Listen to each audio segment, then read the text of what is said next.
रहेगा मोहम्मद अली शाह जी, जरा ये बताइए कि इस पूरे घटनाक्रम के बाद, जैसा मैंने कहा कि क्या ये मिनी युद्ध की शुरुआत हो गई है, क्या ये युद्ध बहुत लंबा चलेगा या फिर अभी इनिशिएट के तौर पर है और आने वाले वक्त में इसका जवाब अगर उधर से नहीं आता है तो यहीं तक मामला शांत होगा? हिंदुस्तान और पाकिस्तान के बीच में तनाव तो काफी टाइम से उबल रहे थे, काफी टाइम से बने हुए थे। बल्कि डोनाल्ड ट्रंप साहब का भी बयान आ जाता है कि जैसे वो ओवल ऑफिस के अंदर सुबह दाखिल हो रहे थे, उनको ये खबर आती है कि ऐसा हुआ है कि हिंदुस्तान ने एयर स्ट्राइक कर दी, उनके आतंकी टारगेट्स को निशाना बनाया, चुन चुन के मारा, 9 टारगेट्स को नष्ट किया। तो अब पाकिस्तान का बयान तो आ गया कि वो जवाबी कार्रवाई करेंगे, उनके पास न्यूक्लियर हथियार है, परमाणु हथियार है, ये है, वो है, फलाना है, धमकाना है। अगर उन्होंने गलती कर दी बाय चांस, अपनी कब्र खुद खो देंगे वो।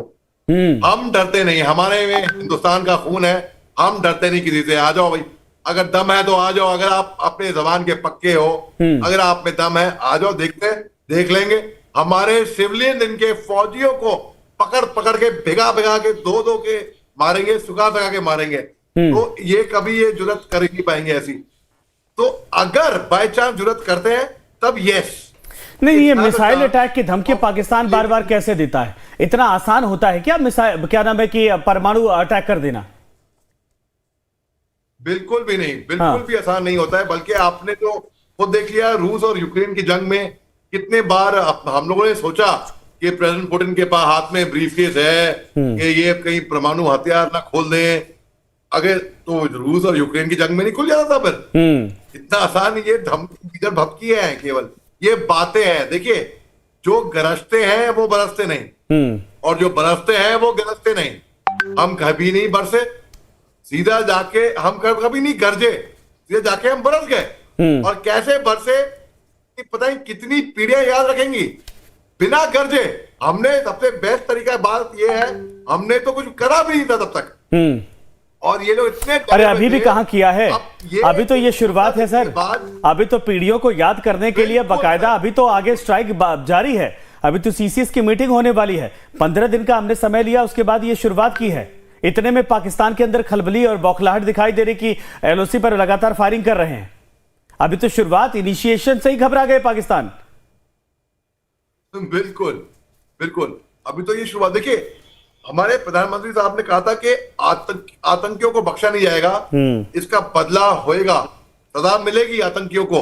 आतंकियों की बची कुची जमीन को भी हम मिट्टी में मिला देंगे। उन्होंने आतंकियों के लिए कहा था। पाकिस्तान के दिल के अंदर के चोर की दाढ़ी में तिनका तो कहते हैं, उनको लगा गिल्टी कॉन्शियस, उनको लगा उनके बारे में कह रहे हैं। और मेरी डिबेट हुई है, अब तो पाकिस्तानी पत्रकार अच्छा हुआ नहीं आ रहे हैं पैनल पे, टीवी पे, हमारे हिंदुस्तान की टीवी पे नापाक कर देते हैं। उनकी इतनी हैसियत नहीं है सर कि हम अपने टेलीविजन पर उनको जगह दें, इतनी औकात पाकिस्तान की नहीं है। थैंक यू सर, मैं सलाम करता हूं आपको, आपने ये बहुत अच्छा काम किया आपने। धन्यवाद सर हमारे साथ जुड़ने के लिए। लेकिन कुल मिलाकर यह है कि ऑपरेशन सिंदूर को लेकर बड़ी जानकारी इस वक्त स्वाति स्पष्ट हो रही है। बिल्कुल, तो ये बड़ी जानकारी ऑपरेशन सिंदूर को लेकर आपको बता दें कि जैश ए मोहम्मद के 4 ठिकाने तबाह कर दिए गए। सूत्रों के हवाले से ये बड़ी और महत्वपूर्ण जानकारी आपको बता दें कि लश्कर तैयबा के 3 ठिकानों पर स्ट्राइक की गई है। ये सूत्रों के हवाले से इस वक्त की बड़ी और महत्वपूर्ण जानकारी। इस बीच ये भी जानकारी मिल रही है कि हिजबुल मुजाहिदीन के 2 ठिकानों पर इस स्ट्राइक में हमला किया गया है। ऑपरेशन सिंदूर को लेकर ये बड़ी खबर। और एक बड़ी जानकारी है कि बहावलपुर में दरअसल इंटरनेशनल बॉर्डर से करीब 100 किलोमीटर दूर जैश ए मोहम्मद का हेडक्वार्टर था, जिसको तबाह कर दिया गया है। मुरीद के सांबा से 30 किलोमीटर दूर लश्कर तैयबा का कैंप था। मुंबई हमले के आतंकी यहीं से आए थे, उसको भी नष्ट कर दिया गया। गुलपुर में अगर बात करें तो एलएसी के पास पुंछ राजौरी से 35 किलोमीटर दूर ये ठिकाना। 20 अप्रैल 2023 को पुंछ और 24 जून 2024 को तीर्थयात्रियों पर बस पर जो हमला किया गया था, यहीं पर प्लान बना था, उसको भी निस्ते नाबूद कर दिया गया है। और अब पाकिस्तान के लोगों का क्या कहना है भारत के एयर स्ट्राइक के बाद, वो भी जरा सुनिए। पाकिस्तानी और इंडिया ने जंग शुरू कर दी है। अभी मेरे बहावलपुर सिटी के अंदर मौलाना मसूद अजहर साहब के जो है मदरसा है उसके ऊपर 4 मिसाइल दागे गए हैं, 4 मिसाइलों के साथ हमला किया गया है मौलाना मसूद अजहर साहब के मदरसे के ऊपर। हम अपनी अफवाज पाकिस्तान के साथ खड़े हैं, लेकिन मेरा सवाल है कि हमारी एजेंसीज कहाँ सोई हुई थी, हमारी अफवाज पाकिस्तान कहाँ सोई हुई थी जब ये हमला हुआ। मुजफ्फराबाद की भी खबर आ रही है कि मुजफ्फराबाद वाली साइड पे भी ये अटैक हुआ है, लेकिन सबसे पहले मेरे बहावलपुर सिटी के अंदर अटैक हुआ है ब्लास्टिक मिसाइल के साथ। उन्होंने हमला किया है मौलाना मसूद अजहर साहब के मदरसे के ऊपर, 4 मिसाइल मारे गए हैं। अभी ये कहना कबल वक्त है कि गोया कितनी सच्चाई है इस खबर के अंदर, किस साइड से ये मिसाइल आए हैं, ये अभी कंफर्म होना बाकी है, लेकिन ये कंफर्म न्यूज़ है कि उनके मदरसे के ऊपर 4 मिसाइल मारे गए हैं। तो देखिए, पाकिस्तानी नागरिक को आप सुन रहे थे कि जो स्ट्राइक भारत की तरफ से की गई है उसको लेकर जो जानकारी सामने निकल कर आ रही, बताया जा रहा है कि मदरसों पर किस तरह से एयर स्ट्राइक की गई। लेकिन देखिए, ये जो एयर स्ट्राइक है उसको लेकर जानकारी देखिए ये भी आ रही है कि जो आतंकियों के ठिकाने हैं उसको लेकर जो जानकारी थी वो पहले से ही इकट्ठा की गई थी, और यही वजह है कि इन जगहों को चुन चुन कर टारगेट किया गया, क्योंकि बताया जा रहा है बहावलपुर में जो ये स्ट्राइक की गई है भारत की तरफ से, वहां पर 250 से ज्यादा आतंकी थे। देखिए, ये जो जानकारी है वो लगातार सामने निकल कर आ रही है। स्वाति कि इससे बड़ा प्रमाण क्या चाहिए जब पाकिस्तान का ही शख्स ये कह रहा है कि मसूद अजहर के 3 मदरसों पर 4 मिसाइल्स दागी गई हैं।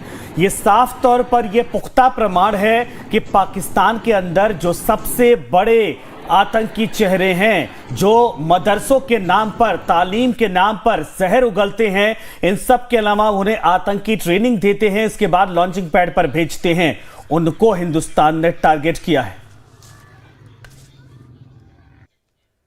तो रजनीश प्रसाद इस वक्त हमारे साथ डिफेंस एक्सपर्ट जुड़ गए हैं, हिमांशु सिंह भी डिफेंस एक्सपर्ट के तौर पर हमारे साथ इस वक्त मौजूद हैं। आप दोनों लोगों का स्वागत है। हिमांशु जी, शाम को जब आप जुड़ी थी मैं यही पूछ रहा था कि भाई हिंदुस्तान के अंदर ये मॉक ड्रिल की तैयारी की जा रही, क्या किसी बड़े हमले के संकेत मिल रहे हैं? लेकिन अभी अगली सुबह हुई नहीं, मध्य रात्रि को खबर आ गई कि पाकिस्तान के आधे हिस्से में घुसकर भारत ने एयर स्ट्राइक कर दी और कई ठिकानों को तबाह कर दिया। देखिए, ये तो बहुत ही काबिले तारीफ बात है कि तीनों सेनाओं ने मिलकर प्रधानमंत्री जी के नेतृत्व में इस तरह के हमले को अंजाम दिया है, जहां की पाकिस्तान की तरफ से कंफर्म न्यूज आ रही है, जो भी उनके नागरिक हैं बता रहे हैं कि जैश ए मोहम्मद और लश्कर ए तोयबा के ठिकानों को टारगेट किया गया है। देखिए, कितनी सुंदर इंटेलिजेंस जुटाई गई होगी कि सिर्फ आतंकी ठिकानों पे स्ट्राइक की गई है, कहीं भी किसी भी तरह से कोशिश की गई है कि सिविलियन पॉपुलेशन को नुकसान ना हो। ऑपरेशन सिंदूर का फर्स्ट फेज बहुत कामयाब रहा है, हालांकि इसके बाद कई जगह बॉर्डर्स पे पाकिस्तान की तरफ से फायरिंग शुरू हो गई है। तो नहीं, आप ये कह रहे हैं कि फर्स्ट फेज है, यानी अभी कई फेज बाकी हैं। देखिएगा अभी, क्योंकि ये फर्स्ट फेज था जो 100% सफल रहा है। अभी क्योंकि पाकिस्तान ने कई जगह बॉर्डर इलाके में फायरिंग शुरू कर दी है, देखिए बिम्बर गली हो गई, नौशहरा सेक्टर हो गया, काफी जगह फायरिंग शुरू हो गई है।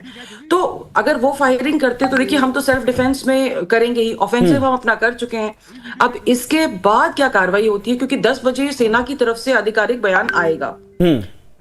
आधिकारिक बयान के बाद हमें पता चलेगा कि इसके बाद की कार्रवाई नहीं, उसका इंतजार हम लोग भी कर रहे हैं। उसका इंतजार हम लोग भी कर रहे हैं कि भारतीय सेना की तरफ से जो बयान होते हैं उसमें क्या कुछ कहा जाता है, सीसीएस की मीटिंग होती है क्या? ठीक है मैम, आपके पास मैं आता हूं, लेकिन स्वाति हमारे साथ जरा ग्राउंड पर भी चलते हैं, रविंद्र के पास भी चलेंगे, प्रशांत भी हमारे साथ जुड़ गए हैं, लेकिन रजनीश काफी देर से हैं, चूंकि देखिए आप पीछे देख सकते हैं वो हाई सिक्योरिटी जोन, जहां कुछ देर बाद मीटिंग शुरू होने वाली है। क्या कुछ इस वक्त जानकारी साफ हो रही है रजनीश?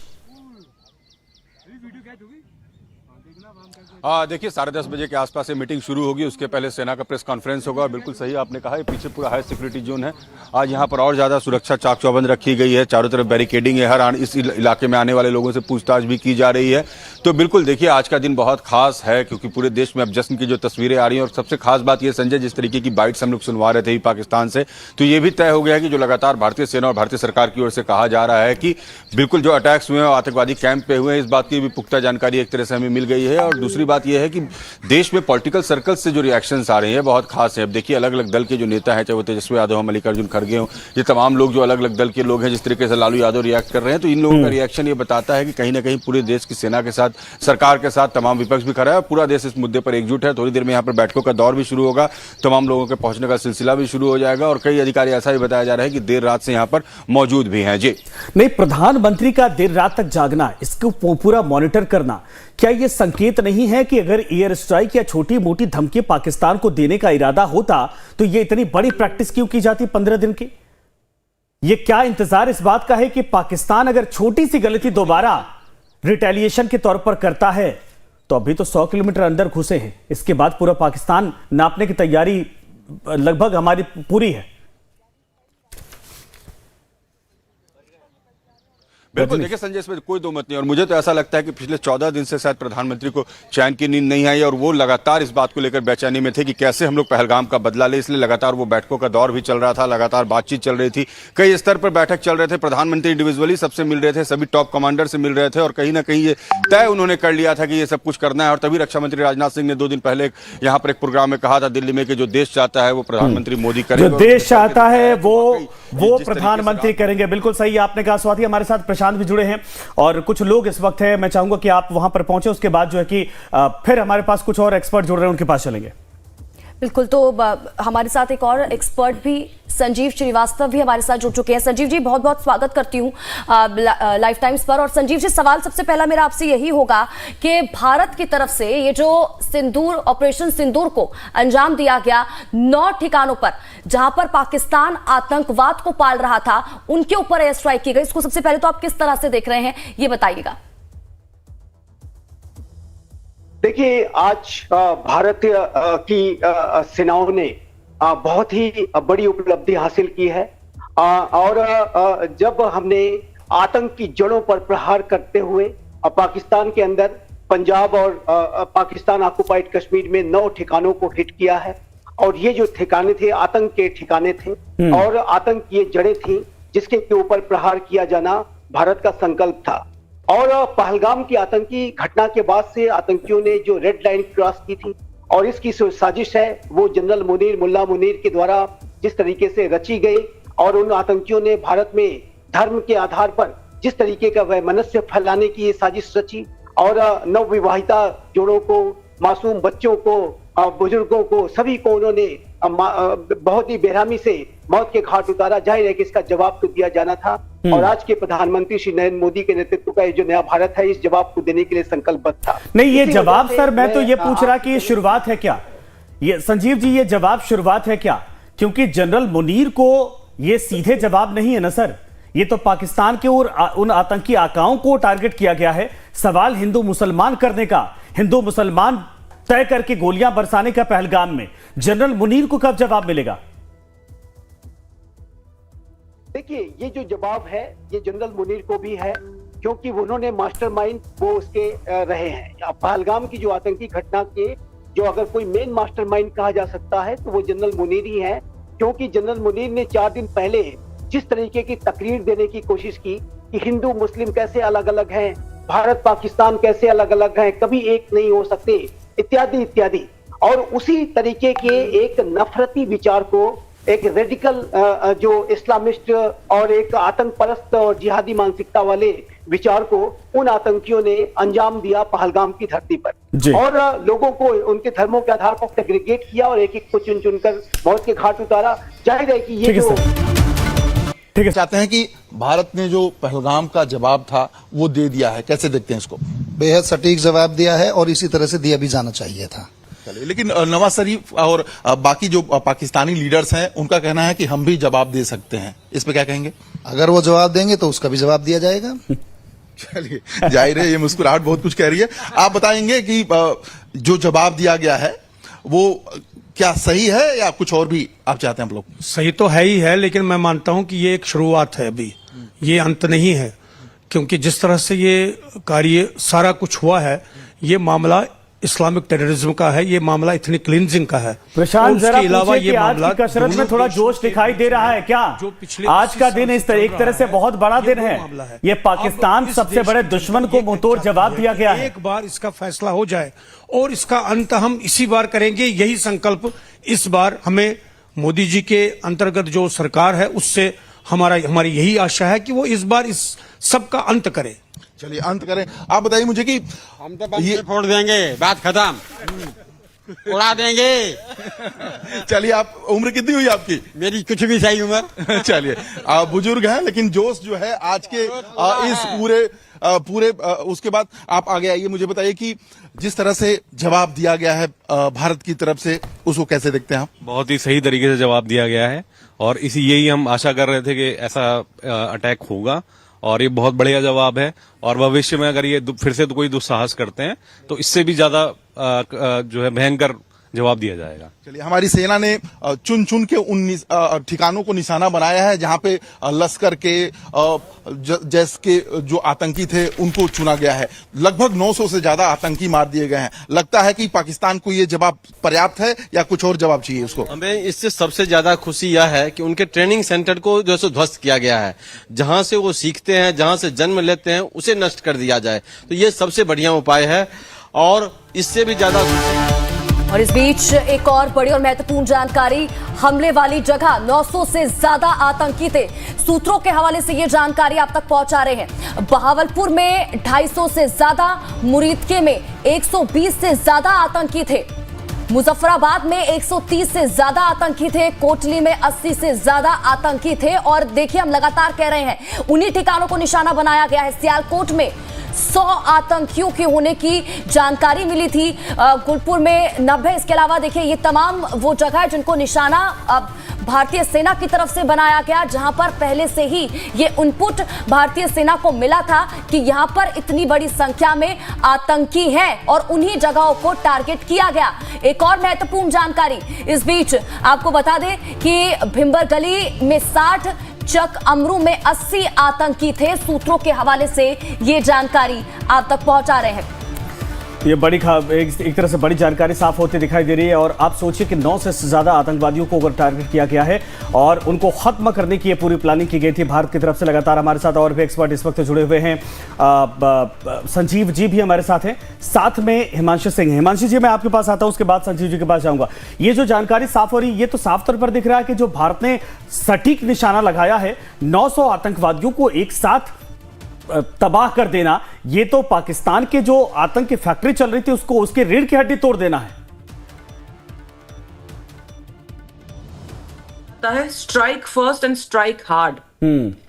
तो पहले हमने हमला किया है और बहुत जबरदस्त हमला किया है। देखिए, बहुत जरूरी था कि आतंकी ठिकानों को नेस्तनाबूद किया जाए, क्योंकि पाकिस्तान हमेशा डिनाई करता है, नहीं जी हम तो खुद ही मारे गए हैं, इससे हमारा तो कोई इसमें दोष ही नहीं है। लेकिन अगर आप देखिए, मुरीद के लाहौर के पास, आप बहावलपुर देखिए, आप मुजफ्फराबाद देखिए, आप कोटली देखिए, आप सियालकोट देखिए, हर जगह जहां भी हिंदुस्तान ने स्ट्राइक किया है वहां हर जगह आतंकवादी ही मारे हैं उन्होंने। और हो सकता है उन आतंकवादियों को पनाह देने वाले कुछ सैनिक भी मारे गए हों। जब हमें ये चीज कल रात को समझ लेनी चाहिए थी, जब 244 से बढ़ाकर मॉक ड्रिल के लिए 300 डिस्ट्रिक्ट्स को लाया गया था कि सरकार कुछ ना कुछ सोच रही है एकदम से। देखिए, वो सरकार पैनिक नहीं क्रिएट करना चाहती थी, लेकिन वो चाहती थी आप तैयार रहें। आप मॉक ड्रिल के बाहर नहीं तैयार हो जाएं, लेकिन सिविलियन पॉपुलेशन, आम जनता तैयार रहे, अलर्ट रहे। तो ये बड़ी कार्रवाई सरकार ने अपनी तरफ से सिविलियंस को साथ में लिया है, सेना के तीनों जल थल नभ को साथ में लिया है, देश के पूरे जो राजनेता थे वो साथ में थे ही। भारत की तरफ से ये कार्रवाई ये संकेत देती है कि हम साथ में खड़े हैं और हम अपने ऊपर होने वाले हर आक्रमण का मुंह तोड़ जवाब देंगे। मुझे लगता है कि 900 की तो कंफर्म रिपोर्ट आ रही है, पता नहीं कितने वहां पे तबाह किए गए होंगे। अभी ये संख्या बढ़ भी सकती है। अगर मिसाइल्स दागी गई हैं, जाहिर सी बात है कि वो ठिकाने जहां पर आतंकी बड़ी संख्या में रहे होंगे, ट्रेनिंग कैंप से लेकर लॉन्चिंग पैड तक, मेरे पास पूरी डिटेल इस वक्त आ गई कहां पर इनके लॉन्चिंग पैड थे और ट्रेनिंग कैंप थे जिनको तबाह किया गया। संजीव जी, जरा ये बताइए सर कि ये जो भारत की तैयारी दिख रही है, क्या ये माने अगर 900 आतंकवादी इसके टारगेट में आ चुके हैं और सबसे बड़ा जो मदरसा चलाया जा रहा था जहां पर आतंक की तालीम दी जा रही थी, तालीम नहीं थी, वो लोगों को आगे बढ़ाने के लिए नहीं था बल्कि आतंकवादियों को ट्रेनिंग दी जा रही थी, क्या हाफिज सईद और मसूद अजहर ये भी इसकी चपेट में आए होंगे या इनको पाकिस्तान कहीं छुपा रखा होगा? देखिए, इस खबर की अभी पुष्टि जब तक नहीं हो जाती कि कितने आतंकी वहां पर मारे गए हैं, तब तक इसके बारे में स्पष्ट नहीं कह सकते। लेकिन इसमें कोई दो राय नहीं है कि ये जो चाहे हाफिज सईद हो, चाहे वो मसूद अजहर हो या अन्य जो भी भारत में वांटेड आतंकी हो, उनको पाकिस्तान पूरे प्रोटेक्शन में रखता है। और एक ऐसे समय में कि जब भारत से एक बड़ी कार्रवाई संभावित थी और किसी वक्त हो सकती थी, तो ऐसे में इनके जो फुल प्रूफ प्रोटेक्शन की भी व्यवस्था पाकिस्तान के द्वारा की गई थी, ये हम जानते हैं। हाफिज सईद की सिक्योरिटी काफी बढ़ा दी गई थी और अन्य आतंकियों को भी उसी तरीके से सेफ लोकेशंस पे जरूर ले जाया गया होगा। लेकिन भारत के द्वारा ये जो कार्रवाई की गई है, और जैसा कि आप रिपोर्ट में दिखा रहे हैं कि 900 के लगभग ये संख्या है जो मारे गए हैं, तो इसमें अभी इसकी जो पूरी एक जो डिटेल्स हैं वो जब जैसे जैसे सामने आएंगी उसके बाद ही इसके बारे में स्पष्ट रूप से कहा जा सकता है कि क्या कोई हाई वैल्यू टारगेट भी इसमें धराशायी हुआ है, एलिमिनेट हुआ है। ये हमें थोड़ा इंतजार करना होगा। लेकिन एक बात मैं स्पष्ट रूप से देखता हूं कि भारत की ये जो पाकिस्तान के विरुद्ध कार्रवाई है, ये एक कॉम्प्रहेंसिव काउंटर टेररिज्म। नहीं सर, लेकिन अभी लोग सवाल पूछ रहे हैं कि ये जो प्यादे हैं कब तक इनको हम मारते रहेंगे? हाफिज सईद को कब पकड़ेंगे, कब मारेंगे, कब मौलाना मसूद अजहर को मारेंगे? सवाल है कि उन तमाम लोगों के घरों में तब जाकर शांति मिल पाएगी जिन्होंने अपने लोगों को खोया था, जब इन दोनों तीनों का असर हिंदुस्तान के कब्जे में होगा। संजय जी, ये आपने बहुत अच्छा सवाल किया है। मैं आपके दर्शकों के लिए स्पष्ट रूप से बताना चाहता हूं कि आज का ये जो संकल्पवान भारत है, अटल राजनीतिक संकल्प वाला जो भारत है, ये आतंकियों को न तो भूलता है न उन्हें माफ करता है। इस नीति पर भी हम चलते हैं, never forget and never forgive. United states of America भी ऐसी नीति पर चलता है। वो आपने देखा होगा कि 9/11 की घटना 2001 में हुई थी और ओसामा बिन लादेन को 10 वर्षों के बाद अमेरिका ने मार गिराया था, इसी पाकिस्तान में मार गिराया था। और उसके बाद अयमान अल जवाहिरी को 20 वर्षों का समय लगा उसे ढूंढने में, उसे भी काबुल में मार गिराया अमेरिका ने। तो आज अमेरिका की जो जीरो टॉलरेंस की उसकी आतंकवाद के प्रति नीति रहती है, नेवर फॉरगेट और नेवर फॉरगिव की जो नीति रहती है, जिस पर इजराइल भी चलता है, यूरोपीय राष्ट्र भी चलते हैं। अच्छी बात यह है कि आज का ये जो नया भारत है, प्राइम मिनिस्टर श्री नरेंद्र मोदी के नेतृत्व का, इसी नीति को फॉलो करता है। इसी वजह से मैं स्पष्ट रूप से कहता हूं, जो भी वांछित आतंकी भारत में है, जिन्होंने आतंक की बड़ी घटनाएं कर रखी हैं, उन्हें जस्टिस तक जरूर पहुंचाया जाएगा और वो दिन भी अवश्य आएगा। इस बात का विश्वास रखिए। आज की जो सरकार है उस संकल्प को रखती है। अभी तहव्वुर हसन राणा को 17 वर्षों के बाद भारत लाया गया है और ये हमारी एजेंसीज की एक बहुत बड़ी कूटनीतिक सफलता भी रही कि अमेरिका में उसने बचने की बहुत कोशिश की, लेकिन हमने उनको उसके लिए कोई रास्ता नहीं छोड़ा और वो जो है भारत लाया गया है। उसी तरीके से जो अन्य आतंकी भी वांछित हैं, जिनका कि आपने जिक्र किया, वो जरूर उनको भी जस्टिस मिलेगी, उनको जस्टिस तक पहुंचाया जाएगा। और इसमें कोई दो राय नहीं है कि आज का ये जो संकल्पवान भारत है ऐसे सफलताओं को भी अर्जित करेगा। हाई वैल्यू टारगेट्स को भी भारत लाया जाएगा और उन्हें उसके कृत्यों की सजा दी जाएगी। तो ये आज का दिन जो है बड़े बेहद गर्व का दिन है और पूरे भारत की सेनाओं को मैं फिर से बहुत बहुत बधाई देता हूं, पूरे राजनीतिक नेतृत्व को और विशेष रूप से हमारे प्रधानमंत्री श्री नरेंद्र मोदी आपके जो अटल संकल्प को बधाई देता हूं कि उनके राजनीतिक संकल्प शक्ति जो उन्होंने दिखाई, तभी जाकर के ये सफलता हमें मिली है। नहीं तो ऐसे हमले भारत के ऊपर पहले भी हुए थे और तब का जो राजनीतिक नेतृत्व उस तरह से नहीं, ये तो कहकर मारना है ना, ये तो डंके के चोट पर सर बताकर बोलकर मारना है, कहकर मारना है, इसको कहते हैं। पाकिस्तान की तमाम जो गीदड़ भपकी थी वो अब दिखाई नहीं दी। इस पर लगातार बातचीत रहेगी। स्वाति, एक छोटे से ब्रेक के लिए रुकते हैं हम लोग। तमाम मेहमान इस वक्त हमारे साथ बने हुए हैं, लेकिन इसके बाद आपको बताएंगे कि